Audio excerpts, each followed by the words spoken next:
हरे कृष्ण गोविंद हरे मुरारे, हे कृष्ण गोविंद हरे मुरारे, हे नाथ नारायण वासुदेवा, हे कृष्ण गोविंद हरे मुरारे, हे नाथ नारायण वासुदेवा। हरे कृष्ण गोविंद हरे मुरारे, हे नाथ नारायण वासुदेवा, हे नाथ नारायण वासुदेवा, हे नाथ नारायण वासुदेवा। हरे कृष्ण गोविंद मोहन मुरारे, हरे कृष्ण गोविंद मोहन मुरारे, हे नाथ नारायण वासुदेवा, हे नाथ नारायण वासुदेवा। दीनों के प्यारे नारायण वासुदेवा, हे कृष्ण गोविंद हरे मुरारे, हे नाथ नारायण वासुदेवा। ठाकुर जी मथुरा को छोड़ करके द्वारिका में आ गए। ठाकुर जी द्वारिका में अपने राजकाज में व्यस्त हैं, पूरे सांसारिक राजनीति में लगे हुए हैं। जो सज्जन राजवंश हैं उनकी सहायता करते हैं ठाकुर जी, और जो दुर्जन राजवंश हैं उनको दंडित करने का कार्य कर रहे हैं। इसी समय विदर्भ के महाराज भीष्मक के पास 5 पुत्र हैं और 1 पुत्री है। तो वैसे राजा महाराजा के घर की पुत्रियों का मान सम्मान जो है दुलार सब बहुत ज़्यादा, लेकिन 5 पुत्रों के बीच में 1 कन्या बड़ी ही दुलारी, बड़े ही लाड प्यार से लालन पालन हुआ। कन्या का नाम रुक्मिणी, विदर्भ नरेश का नाम भीष्मक। अब कन्या बड़ी हो गई तो चाहे जिसकी कन्या होती है तो माता पिता को, चाहे कोई अमीर हो चाहे गरीब हो, कन्या सुंदर हो, कन्या कुरूप हो, कन्या गुणवान हो, कन्या निर्गुणी हो, लेकिन माता पिता को कन्या के लिए उचित वर की तलाश होती है। अब विवाह का समय आ गया, विवाह करने योग्य रुक्मिणी हो गई। तो पिता भीष्मक कहे अपने पुत्रों से, आपस में बातचीत किए। बड़े पुत्र का नाम रुक्मी था और कन्या का नाम रुक्मिणी है। तो चूँकि रुक्मी ही बड़ा था, भीष्मक के बाद रुक्मी ही राजा बनता, तो 5 पुत्रों को बैठा करके सलाह मशविरा करना शुरू किए कि अब पुत्री विवाह के योग्य हो गई है, विवाह के लिए वर का तलाश करना चाहिए, और हमारे तो निगाह में 1 वर सर्वोत्तम है।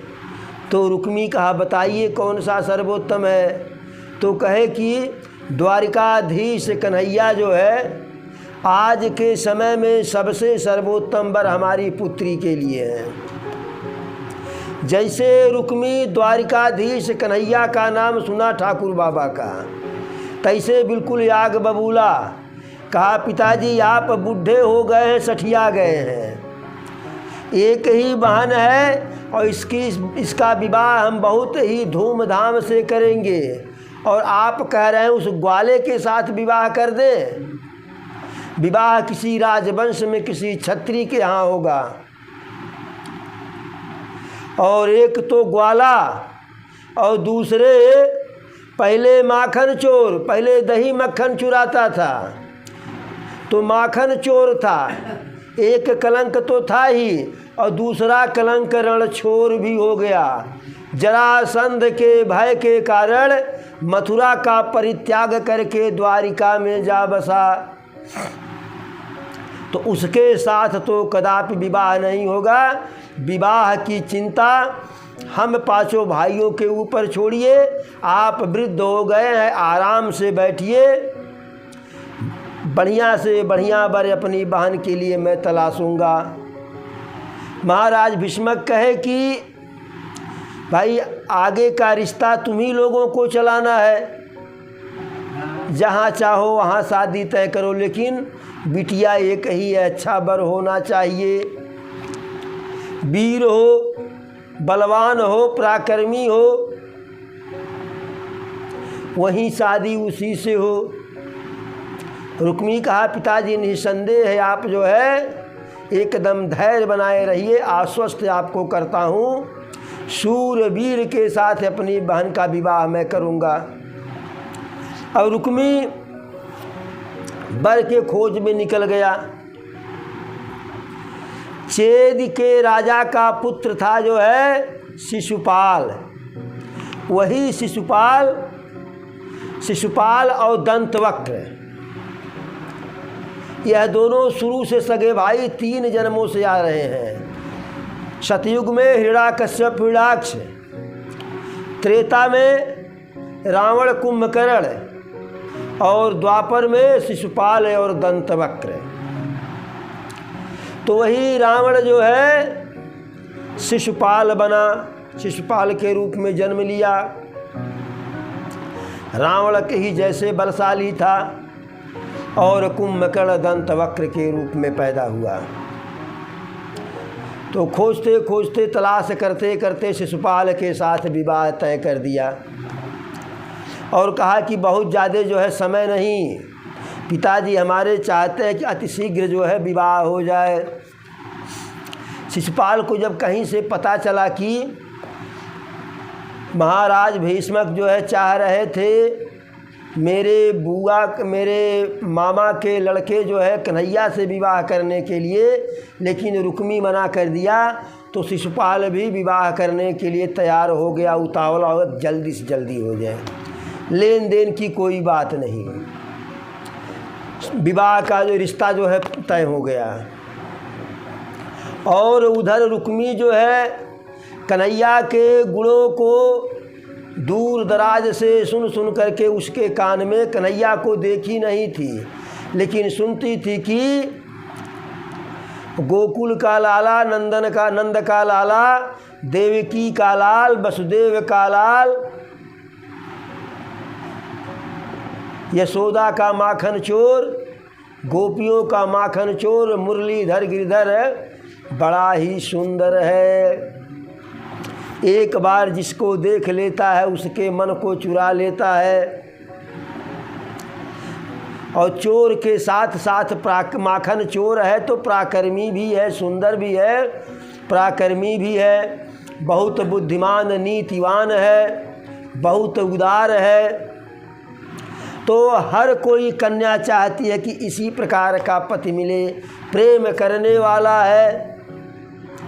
तो मन ही मन कन्हैया को रुक्मी अपने पति के रूप में स्वीकार कर ली थी। अब इधर शिशुपाल विवाह तय करके गया। पिताजी भीष्मक पूछे कि पुत्र क्या हुआ, कहीं रिश्ता सधा पटा?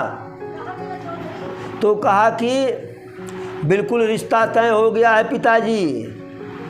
तो भीष्मक कहे ये बताओ, अरे कोई बर अच्छा का कोई दिन मुकाम पड़ा? शिशुपाल कहा बर अच्छा की बात छोड़िए, परसों बारात आने वाली है। तो उसके पिता कहे रुक्मी के, आखिर शादी कहाँ तय कर रहे हो, कहाँ किए हो, कहाँ बातचीत हुई? तो कहा बातचीत नहीं हुई, परसों बारात आएगी, दूल्हा देख लीजिएगा। और चेदी नरेश शिशुपाल के साथ अपनी बहन का विवाह मैं तय किया हूँ। तो शिशुपाल का भी नाम था, शिशुपाल भी पराक्रमी था, बलवान था।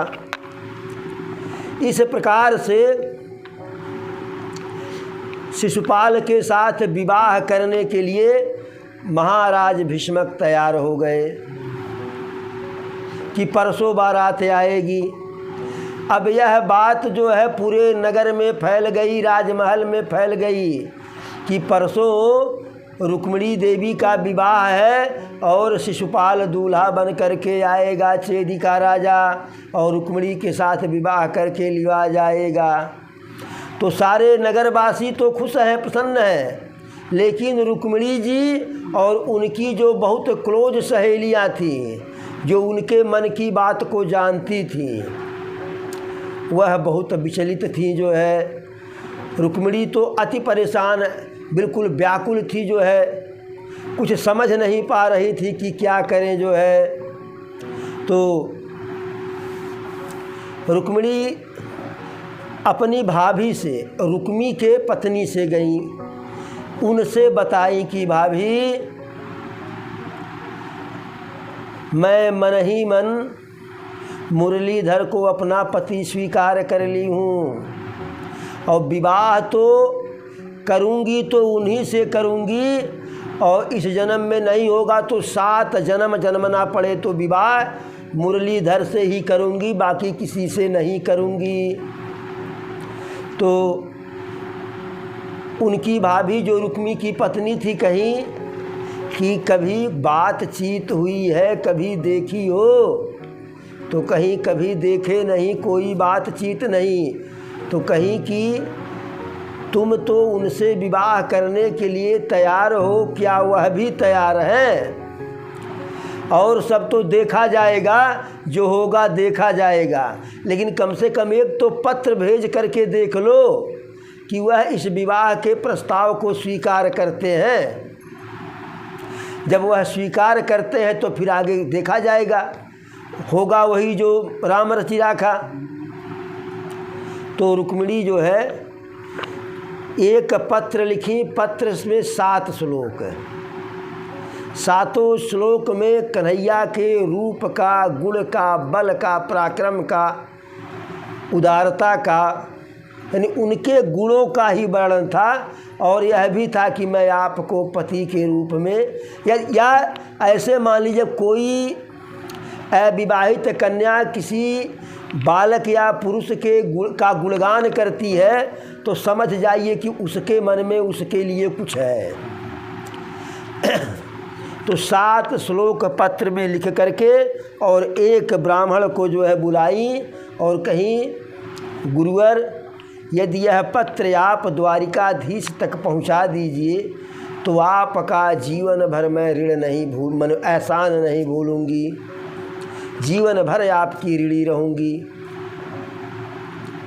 पंडित जी कहे पुत्री इसमें कोई बड़ी भारी बात नहीं है, आप पत्र लिख करके दो, मैं पत्र लेकर के जाऊंगा, पत्र पहुंचा दूंगा, आगे विधाता जाने।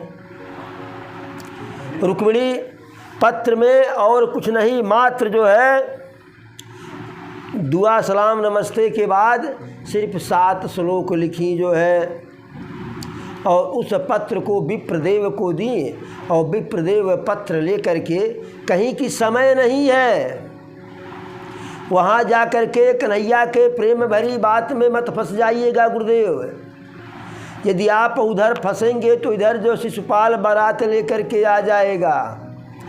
और अरे का बरखा जब कृषि सुखानी और समय बीत पुनि का पछतानी, यानी खेती सूख जाए फिर बाद में बरसात हो करके क्या होगा। एक लोकगीत है, जय हो सो कहि देई हो, जय हो सो कहि देई हो, परदेश प्रीतम से जय हो सो कहि देई हो, परदेश प्रीतम से अंगुरी कमुनरी अब कर कंगना होई गई, अंगुरी कमुनरी अब कर के कंगना होई गजई हो सो कह दई हो ननदी के बिरना से जई हो सो कह दई हो ननदी के बिरना से ललका में हावर मोर डहका डहका होई गजई हो सो कह दई हो परदेश प्रीतम से अंगुरी के मुनरी अब कर के कंगना होई गई अंगुरी के मुनरी अब भितिया के कोहबरवा भितिया के कोहबरवा तनिको को मिलाइल नाही भितिया के कोहबरवा तनिको को मिलाइल नाही गवने के चुनरी में एको सिकुड़न आइल नाही गवने के चुनरी में एको सिकुड़न आइल नाही अखिया के कजरायब बहका बहका होई गजई हो सो कह दई हो परदेश प्रीतम से अंगुरी के मुनरी अब कर के कंगना होई गई अंगुरी के मुनरी आखिर में आई बैदा रोगिया जब मर जाई बरसे के बरसी पनिया बरसे के बरसी पनिया पतिया जब जर जाई बरसे के बरसी पनिया पतवा जब जर जाई आखिर में आई बैदा रोगिया जब मर जाई आखिर में आई बैदा रोगिया जब मर जाई मोर चुनरी के सिकुड़न में जहका होई गजई हो सो कह दई हो परदेश प्रीतम से अंगुरी के मुनरी अब कर के कंगना होई गई अंगुरी के मुनरी। इस प्रकार से रुक्मिणी जी पत्र में 7 श्लोक लिखी और पंडित जी को दे दी। पंडित जी अब लाज तुम्हारे हाथों में, समय से पत्र पहुंचा देंगे तो कन्हैया के साथ विवाह का चांस बनेगा, और यदि समय से नहीं पहुंचाएंगे, जब विवाह करके शिशुपाल लेकर के चला जाएगा तो फिर कन्हैया आवे या न आवे। पंडित जी पत्र लेकर के गए, बिना कहीं रुके द्वारिका पहुँचे। देखिए द्वारिका का नाम द्वारिका पड़ा क्यों?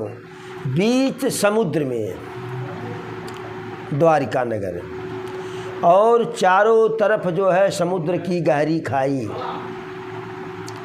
और चारों तरफ जो है द्वार ही द्वार है, जिधर से चाहो उधर से घुस जाओ। द्वार ही द्वार होने के कारण जो है उस जो है किला का नाम जो है उस राज्य का नाम द्वारका पड़ा। तो द्वारिकाधीश के यहाँ पंडित जी पहुँचे, किसी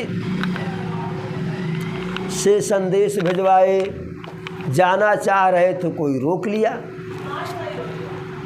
कह भाई हमको रोको मत, बहुत जल्दी है। तो फिर कहने सुनने के बाद गए। जैसे कन्हैया देखे, कन्हैया को देखे जेब में से पत्र निकाल रहे हैं, इतने में कन्हैया लपक करके जो है पंडित जी के चरण रज को लिए प्रणाम किए, और ब्राह्मण जान करके उनके पैरों को धुले और कहे कि अभी इतनी जल्दी ही क्या है, पहले चल करके विश्राम कीजिए, भोजन कीजिए, जलपान कीजिए, क्योंकि ब्राह्मण नगदी पर कम खुश होता है। ब्राह्मण को खिला दीजिए तो वह कभी नहीं भूलता है। और कन्हैया बहुत बड़े राजनीतिज्ञ थे, वो गए स्नान करवाए, पंचामृत स्नान करवाए, पहले दुग्ध से, फिर दही से, फिर घी से, फिर मधु से, फिर शर्करा से, फिर शुद्ध जल से गंगा जल से स्नान करवाए। फिर स्नान करवाने के बाद वस्त्र दिए बढ़िया पहनने के लिए, चंदन लगाए, धूप दिखाए, अगरबत्ती दिखाए, दीपक दिखाए, पैर दबाए, फिर भोजन कराए, पान दिए, फूल दिए, फल दिए, दक्षिणा दिए, तब कहे हाँ गुरुवर पंडित जी अब बताइए कैसे आना हुआ। तो पंडित जी पत्र निकाले और कन्हैया के हाथ में दिए, कहे कि हे द्वारिकाधीश पत्र को आप पढ़ लीजिए। कह रहे आप ही पढ़ के सुना दीजिए। पंडित जी कहे कि यह व्यक्तिगत पत्र है, यह दो लोगों के आपसी मैटर है। जो है किसी पर जब पहले चिट्ठी आता था तो घर में किसी बहू इत्यादि के लिए उसका पति जब पत्र या कोई भेजता था जो है नात रिश्तेदार, तो लिखा रहता था पत्र मकान अंदर, यानी उसी के पास जाए, दूसरा कोई न पढ़ ले। तो ब्राह्मण कहे कि यह पत्र सिर्फ आपके पढ़ने के लिए है, हमारे लिए यह पत्र नहीं है। तो पंडित जी कन्हैया कहे कि यहाँ कोई हमारे आप में कोई भेद नहीं, हम पढ़े तो हम पढ़ लिए और आप ब्राह्मण देव हैं, आप पढ़ दिए तो हम पढ़ लिए जो है। तो पंडित जी बड़ा गदगद हुए कि इंटरनल मामला में भी मोहन हमको साझीदार बना रहे हैं। एकदम पंडित जी मगन हो गए। 7 श्लोकों का पंडित जी पत्र पढ़ते हैं जिसमें कन्हैया के गुणों का ही वर्णन है। श्रुत्वा गुणान भुवन सुंदर शिणवताम ते निर्वश्य करल विवरे अर्हतो अंगातापम रूपम दृशादृशिताम अखिल अर्थलाभम त्वयच्युत विशति चितम पत्रयम में का त्वा मुकुंद महतीय कुलशील रूप विद्यावयो द्रविड़ताम अभिरात्म तुल्यम धीरापतिय कुलवती न वृणीत कन्या काले नृसिंह नरलोक मनो अभिरामम तनये भवान खलु वृत्तः पतिरंग जाया मात्म अपितस्य भवतो अत्र विभो विधीयते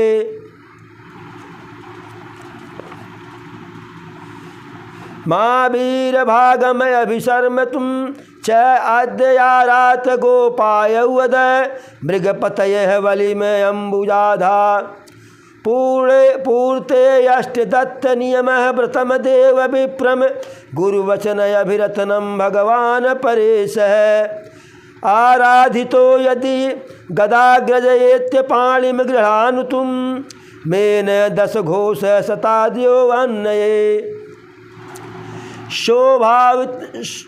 शोभाविनी त्वम जितेन्द्रो वहवे विद्यवर्मं गुप्तम सत्येय पृतनपति भी परितः निम्न अर्थम च युध्यम मगधेन्द्र बलम प्रसह्य माँ राक्षसेन विधिनोद व्रीय शुक्ल शुल्काम अंतः पुरात च यरि नित्यम बंधुम सात्वम उद्यहे कथमितम प्रवद्यम उपायम पूर्वे द्वारे अस्ति महति कुलम देवी यात्रायाशिम बहिर्नावधुम गिरिजाम पूजयात।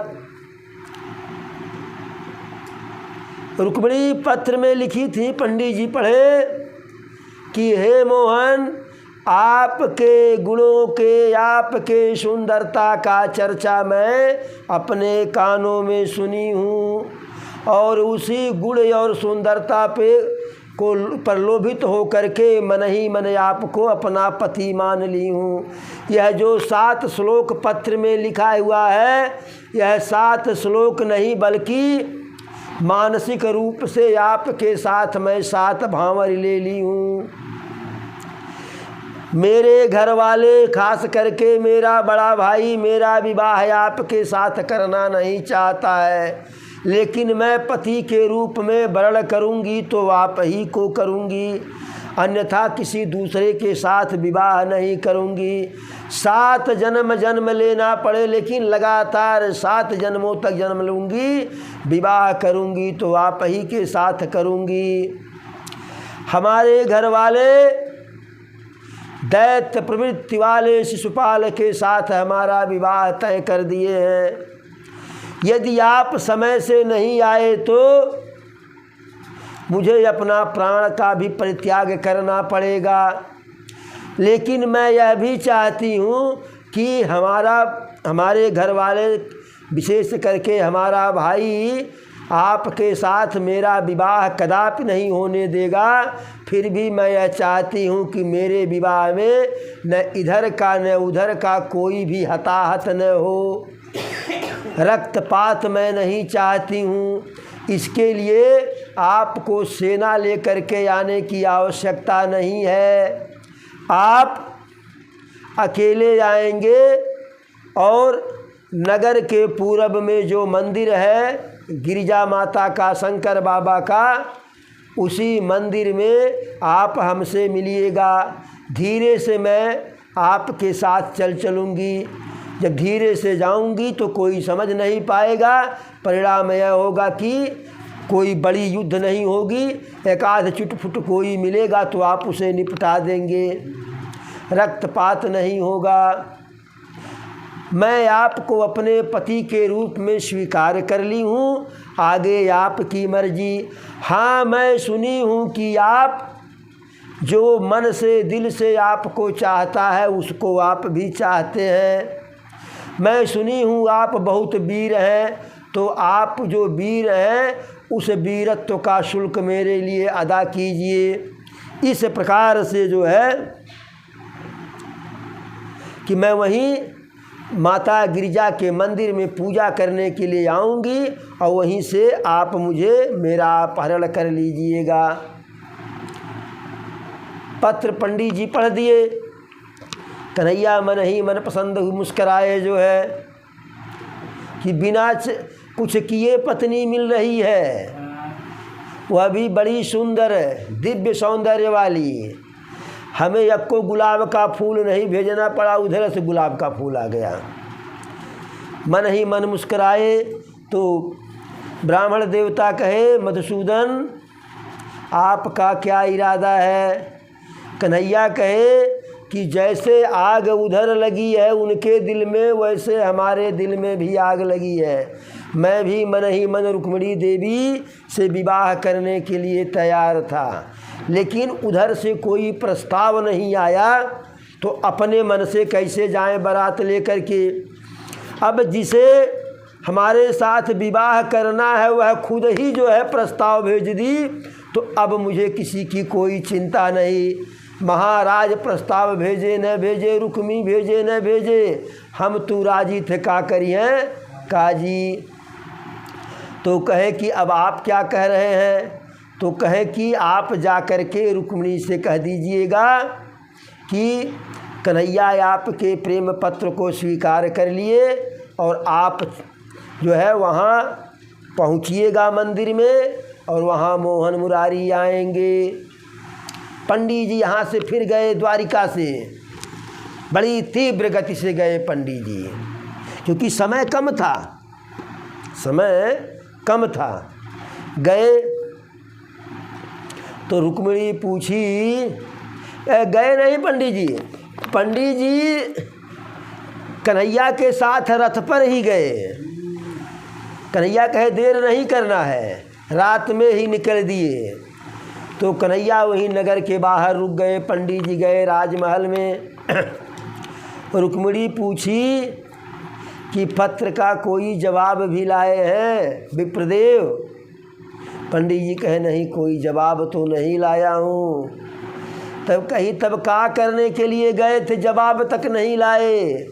तो पंडित जी कहे, पत्र का जवाब नहीं लाया, लेकिन जिसके पास पत्र भेजी थी मैं उसी को साथ में लेकर के आया हूँ। जब ऐसा सुनी रुक्मिणी तो अरे मुरब्बा भइल जिया, तो बिल्कुल जो है मन में लड्डू फूटने लगा। रुक्मिणी जी के एकदम मगन हो गई। पंडित जी को नाना प्रकार का उपहार देने लगी। पंडित जी हाथ जोड़े, कान में अंगुली डाले, कहे बिटिया महाराज की पुत्री हो तो मेरी पुत्री हो, और पुत्री के हाथ से उपहार लेना जो है पिता के लिए गोमांस के बराबर होता है, कदापि नहीं चाहिए। कहीं कि विप्रदेव, पंडित जी, ब्राह्मण देवता, आपका जो है यह ऋण मैं आजीवन नहीं भूलूंगी। पंडित जी भी मगन हैं और रुक्मिणी जी भी मगन हैं, और इधर कन्हैया भी मंद मंद मुस्का रहे हैं। अरे तेरी मंद मंद मुस्कनिया पे बलिहार राघव जी, बलिहार राघव जी, तेरी मंद मंद मुस्कनिया पे बलिहार राघव जी। तो कन्हैया मंद मंद मुस्करा रहे हैं, और रुक्मिणी अब कन्हैया के ख्याल में, ख्वाबो ख्याल में खोई हुई हैं। और इधर शिशुपाल दूल्हा बन करके बारात ले करके जो है आया। बारात के साथ भारी मात्रा में सैनिक भी आए। यद्यपि कोई खतरा नहीं था, लेकिन राजा महाराजा के का जब विवाह हो तो उसमें सेना न रहे तो सब बेकार है। चौधरी ने कहा ठीक, चलिए ठीक। तो पूरी विकराल सेना साथ में आई, दुल्हा बन करके गए, जनवासे में बैठे, और शाम के समय रुक्मिणी गई गिरिजा मंदिर में। माता पार्वती की स्तुति करने के लिए। जो भी कन्या युवा होती है या जो चाहती है कि योग्य वर मिले, सुंदर वर मिले, सुंदर के साथ साथ मुझे जानने मानने वाला वर मिले, तो ऐसी कन्याएं जो है सोमवार का व्रत भी रहती हैं और माता पार्वती का भी पूजा करती हैं। क्योंकि सोमवार का व्रत जो है रहने से भोले बाबा प्रसन्न होते हैं, और भोले बाबा प्रसन्न होते हैं तो जिसके ऊपर भोले बाबा प्रसन्न होते हैं उसके ऊपर जो है पार्वती जी अपने आप प्रसन्न हो जाती हैं। क्योंकि भोले बाबा को पाने के लिए कई हजार वर्षों तक पार्वती जी तपस्या की थी। तो पार्वती जी कभी नहीं चाहती हैं कि हमारा और जो है हमारे बुढ़ऊ बाबा का दिशा अलग हो। किसी एक बार तो हो गया था धोखा कि माता सती को अपने आप को नष्ट करना पड़ा। अस कही जोग अग्नि तन जारा, सुनत सकल मखभा हाहाकारा। तो तब से माता पार्वती भी जो है हमेशा भोले बाबा के ही अनुकूल रहती हैं, और भोले बाबा भी सोच लिए कि अब गफलत नहीं करेंगे। एक बार तो गफलत किए सती गई तो देवता अपने स्वार्थ में हमारा दोबारा विवाह करवा दिए। बार बार कोई विवाह नहीं करवाएगा। देवताओं का स्वार्थ था तारक नामक असुर को मारना था, और वह हमारे पुत्र के द्वारा ही मरता, इसलिए विवाह करवा दिए। तो भोले बाबा भी माता पार्वती के मुख को ही देखते रहते थे। और वैसे भी पहली वाली पत्नी कितना भी सुंदर हो, लेकिन दूसरी वाली पत्नी चाहे कितनों खराब हो तो दोहर सदा नोहर। तो भोले बाबा भी माता पार्वती को बहुत मानते थे। तो रुक्मिणी भी शिव जी का और माता पार्वती की पूजा सदैव से करती आ रही थी। उस दिन खास पूजा करने के लिए गई। सखियाँ खूब कायदे से समार दी, जो है तैयार कर दी, श्रृंगार कर दी, दिव्य आभूषण दिव्य वस्त्र पहनाई। और जब पहन करके रुक्मिणी जी तैयार हुई तो साक्षात लक्ष्मी लग रही हैं। अब पूजा करने के लिए राजमहल के पूर्वी द्वार पर गई, जहाँ जो है माता पार्वती का गिरिजा जी का मंदिर बना हुआ है। वहाँ जाती है, पूजा करती हैं। जय जय गिरिवर राज किशोरी, जय जय गिरिवर राज किशोरी, जय महेश मुख चंद्र चकोरी, जय गज बदन खड़ानन माता जगत जननी दामिन दुति गाता, नहीं तव आदि मध्य अवसाना, अमित प्रभाव वेद नहीं जाना, भव भव विभव पराभव कारणि, विश्व विमोहनि स्वबसि विहारन्, पति देवता सुतीय महूँ, मातु प्रथम तवरेक, महिमायमित न सकहि कही, सहस शारदा से, सेवत तो ही सुलभ फलचारी,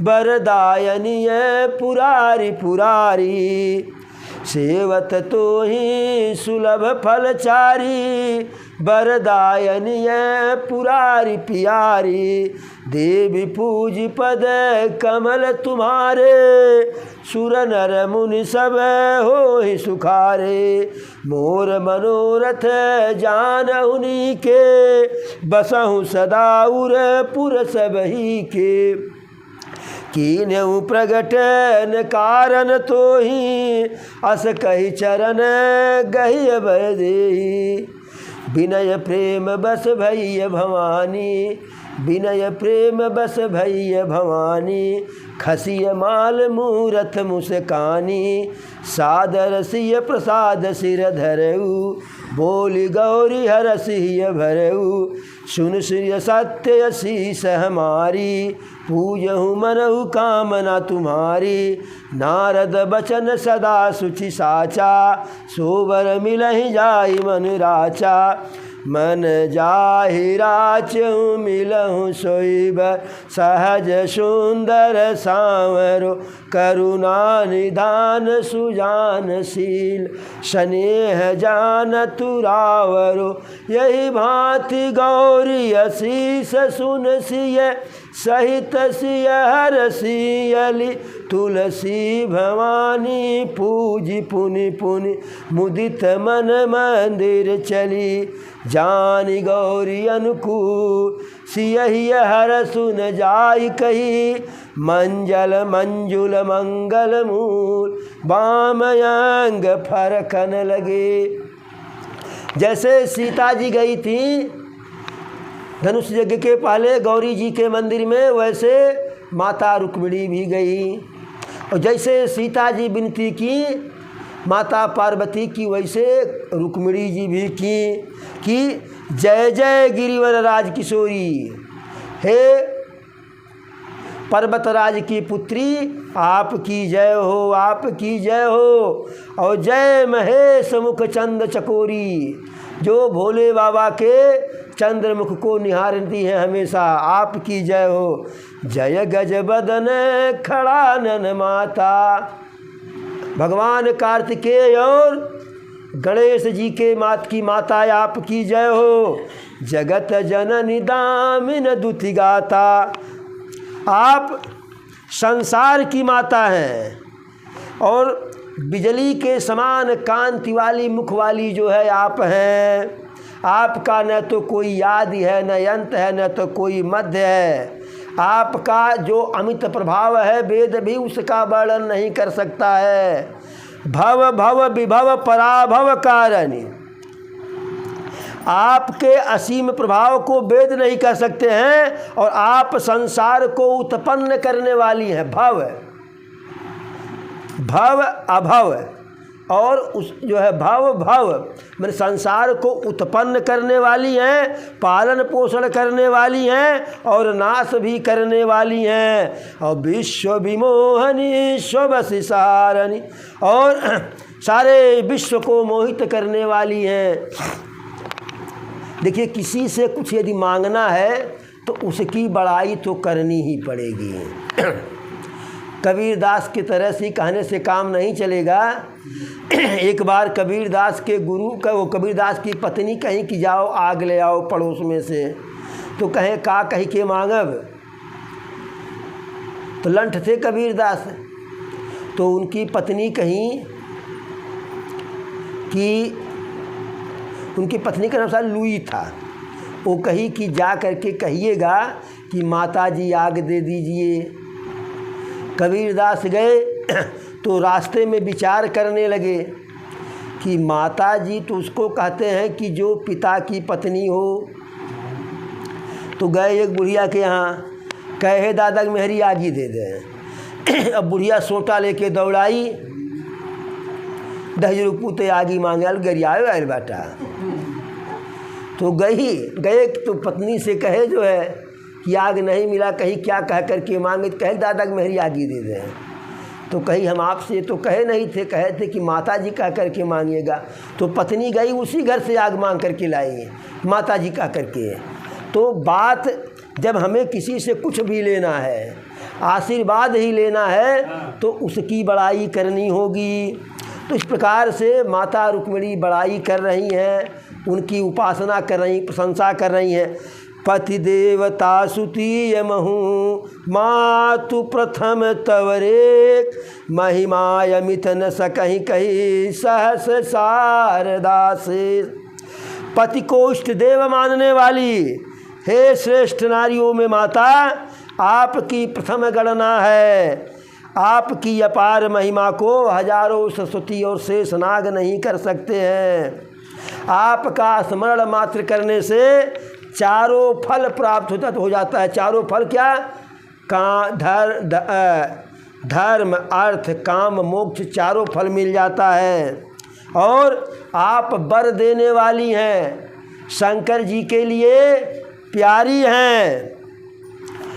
देवी पूज पद कमल तुम्हारे, सुरनर मुनि सब हों सुखारे। हे देवी, आपके कमल चरणों की पूजा करने, वंदना करने, स्मरण करने से मनुष्य ही नहीं देवी देवता भी सुखी हो जाते हैं।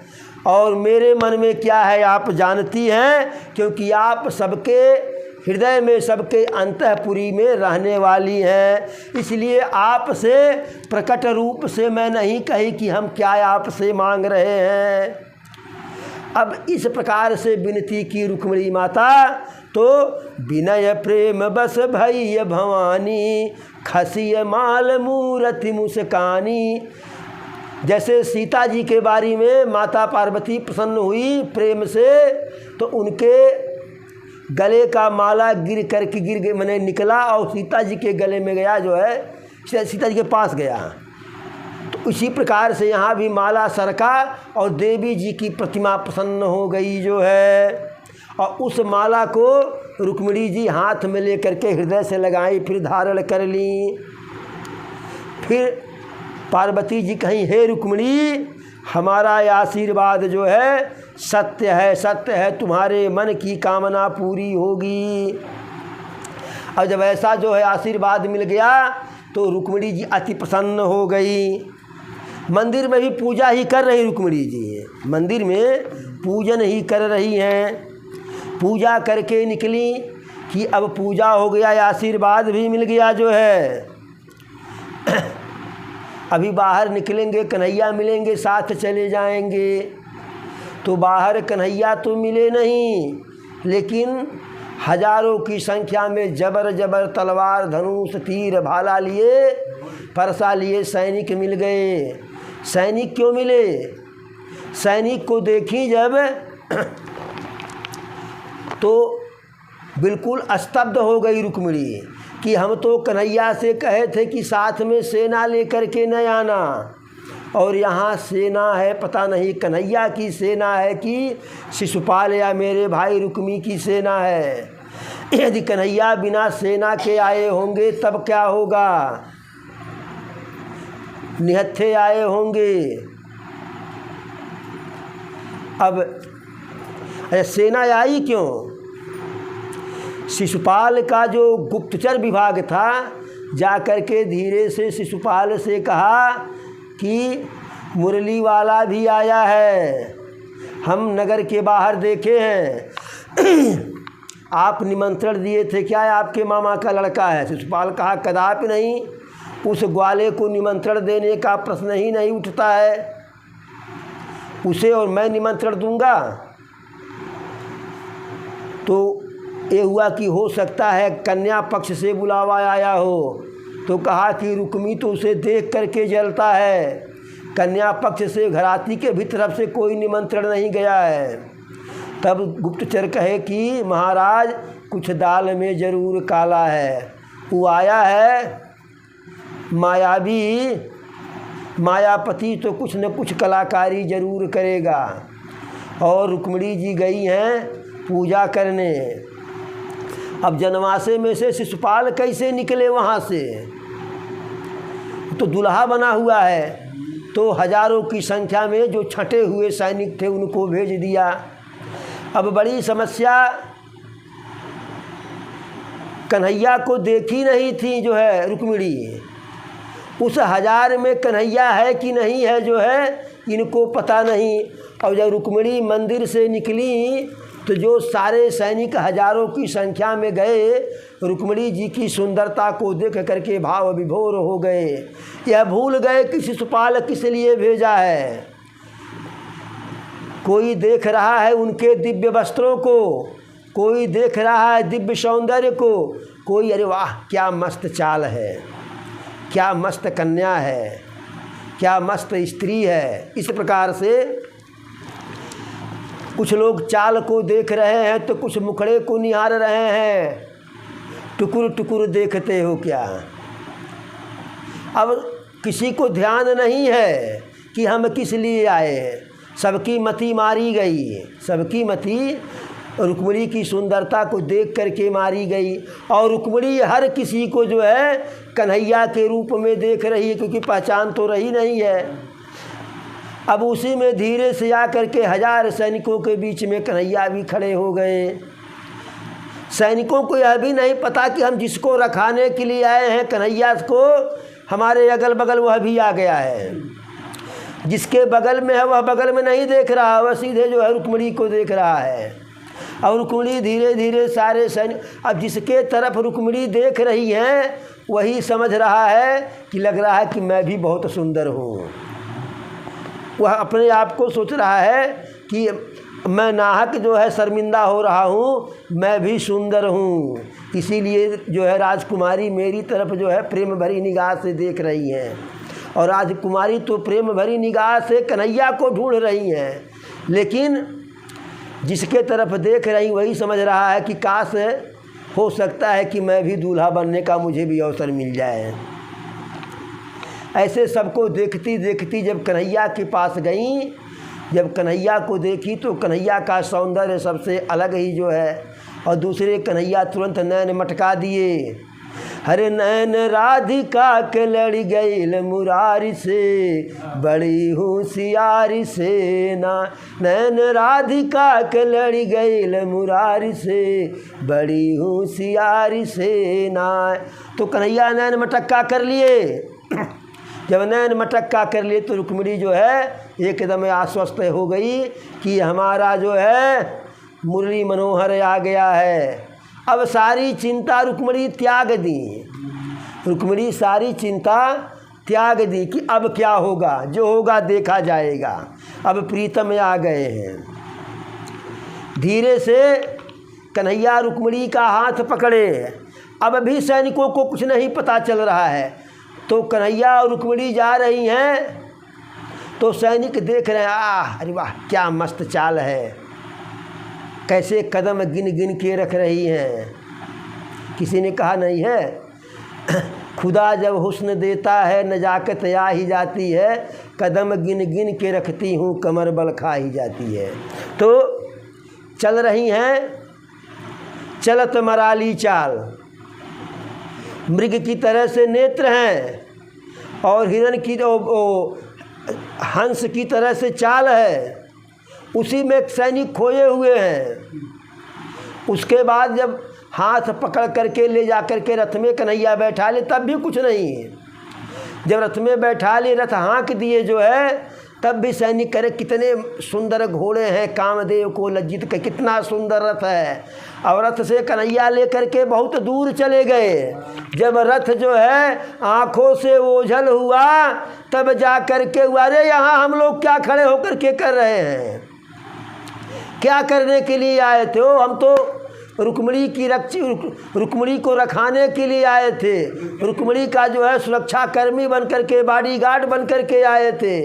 लेकिन रुक्मिणी को तो लेकर के कन्हैया चल दिए। कन्हैया चल दिए तो सैनिक दौड़े। अच्छा, जैसे कन्हैया द्वारिका से चले थे, जैसे कन्हैया द्वारिका से चले थे, जैसे रथ पर बैठे कन्हैया, रात्रि का समय था, तैसे बलदाऊ जी आ गए। अरे कन्हैया कहाँ जा रहे हो, कन्हैया कहाँ जा रहे हो? दाऊ भैया प्रणाम, बड़े जल्दी में वापस आएंगे तब बताएंगे। अब दाऊ की छठी इंद्री खतरे का संकेत करने लगी। वह मंत्रियों से, जो कन्हैया के राजगीर थे, राजदार थे, उनसे पूछे कि कहाँ गए? अचानक गया, कुछ बताया भी नहीं।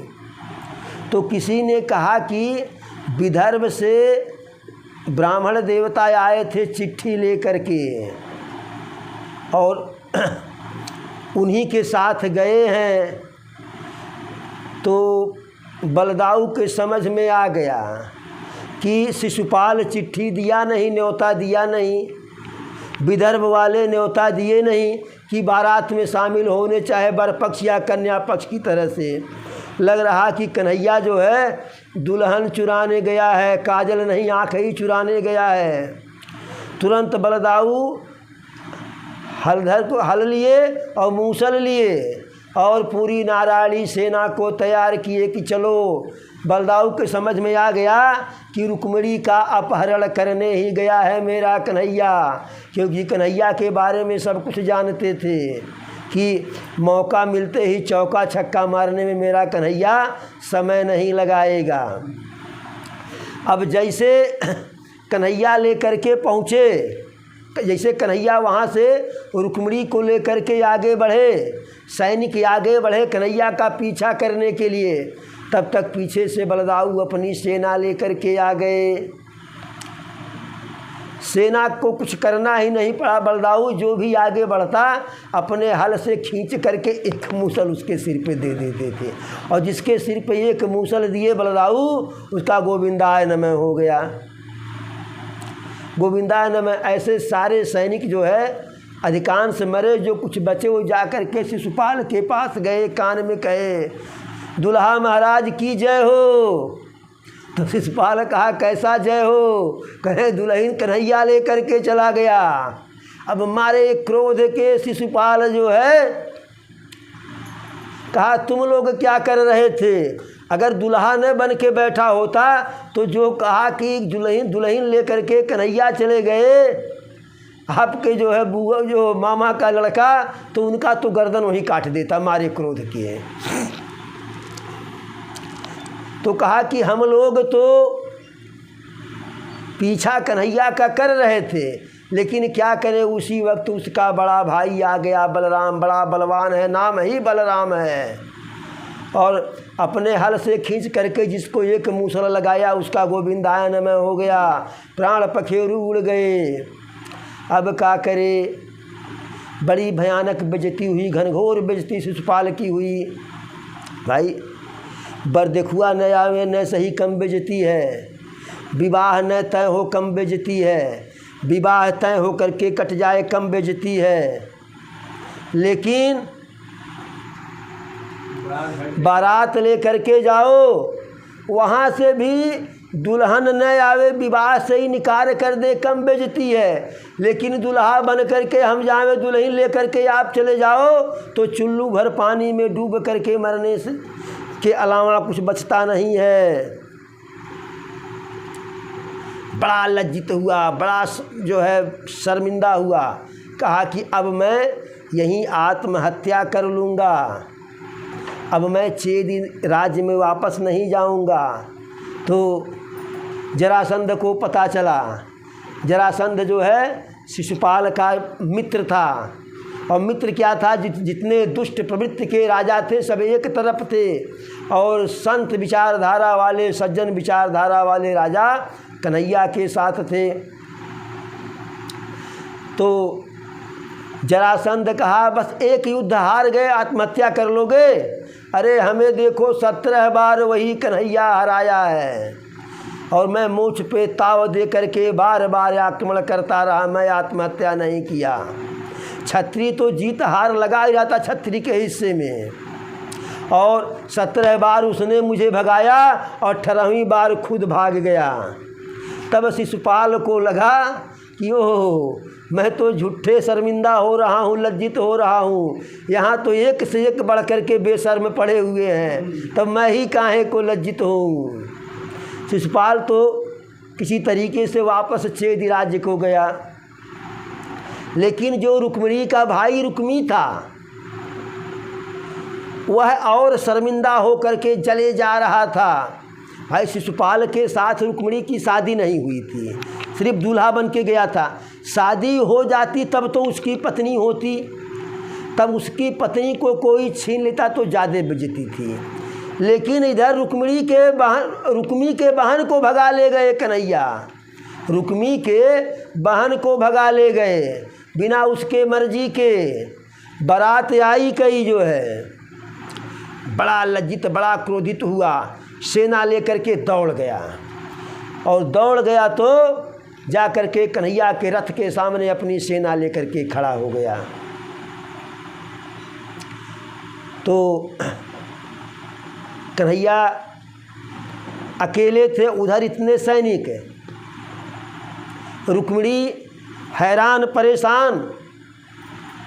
जैसे जब राम जी धनुष तोड़ने के लिए जा रहे थे तो जो मन स्थिति सीता जी का था वही मन स्थिति रुक्मिणी का है। अरे तब राम ही बिलो की भय देही और सभय हृदय बिनवति जहि थे ही, कि जैसे सीता जी राम को देख करके जो भी मन में आता था उसी का जो है विनती करने लगे, सारे देवताओं की विनती। मन ही मन मनावय कुलानी अहो प्रसन्न महेश भवानी। तो रुक्मिणी जी मन ही मन माता पार्वती जी को मनाने लगी, हे माता आशीर्वाद तो दी तो मुरली मनोहर तो मुझे मिल गया, लेकिन नई आफत सामने आ गई। हमारे मुरली वाले के पास कोई विशेष अस्त्र शस्त्र नहीं, कोई सेना नहीं, और भाई तो मेरा भाई नहीं, सीधे कसाई है और बड़ी विकराल सेना लेकर के आया है। करहूँ सफल यापन सेवकाई और करहित हरहूँ चाँप गरुआई। आज तक जितना मैंने आपकी सेवा की उस सेवा को सफल करने का अवसर आ गया है। मैं यह चाहती हूँ कि मेरा मुरली वाला भी बचा रहे और मेरा भाई भी न मारा जाए।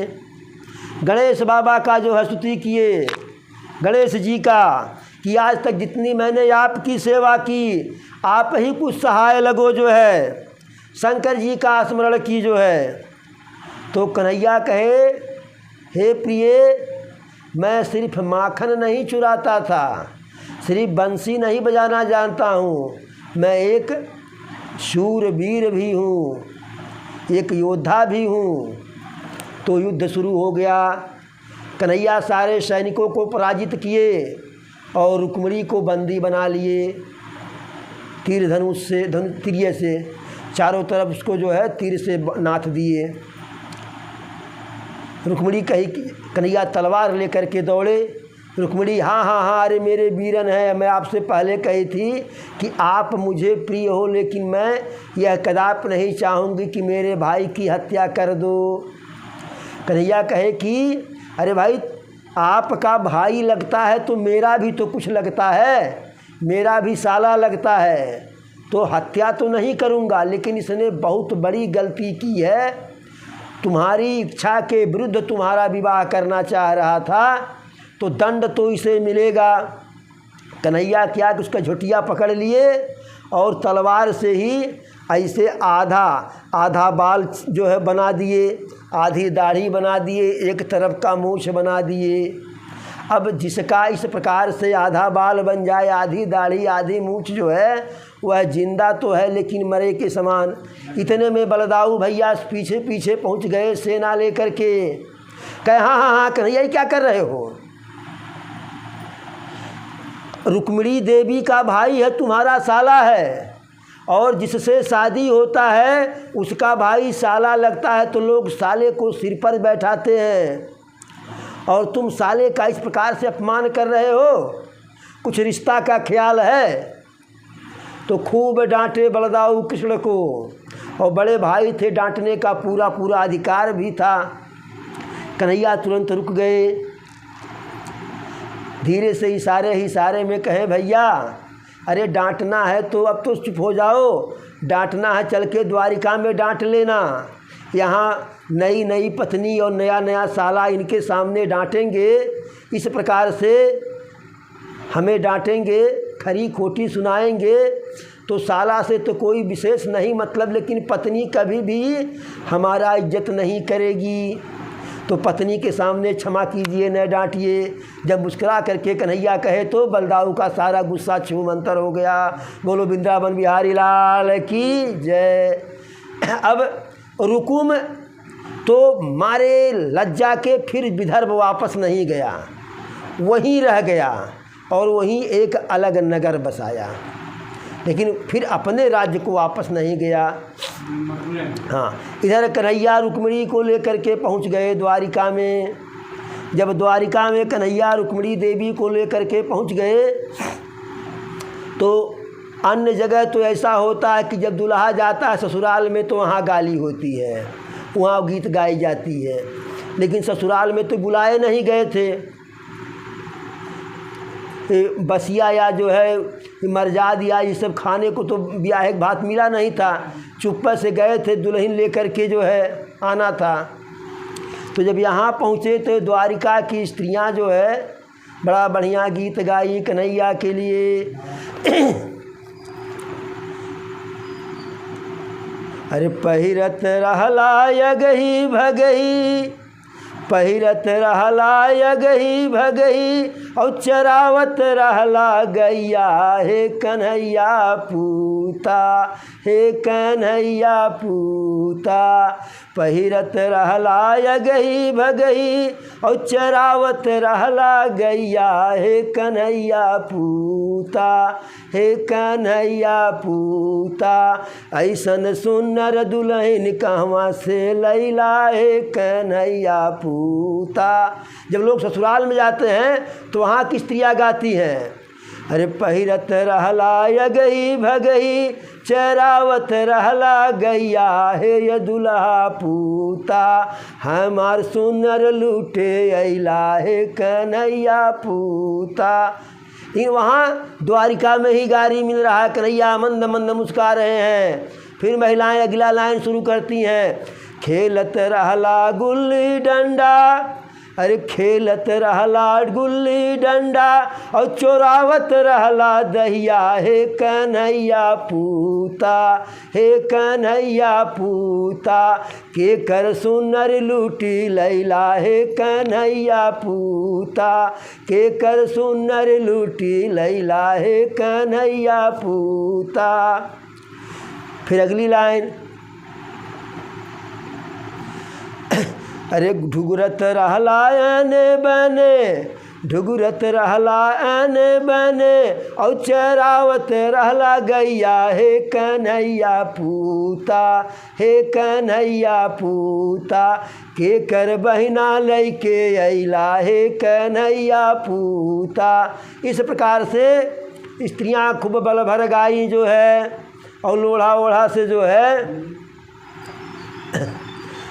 जैसे श्री राम के लिए हुआ था, अरे आज मिथिला नगरिया निहाल सखिया, आज मिथिला नगरिया निहाल सखिया, हाँ निहाल सखिया। चारों दुल्हा में बड़े का कमाल सखिया, चारों दुल्हा में बड़े का कमाल सखिया। तो इस प्रकार से आज द्वारिका नगरिया निहाल है, क्योंकि बिना बारात के दुल्हन घर आ गई, बिना किसी खर्चा के, बिना हर फिटकरी के।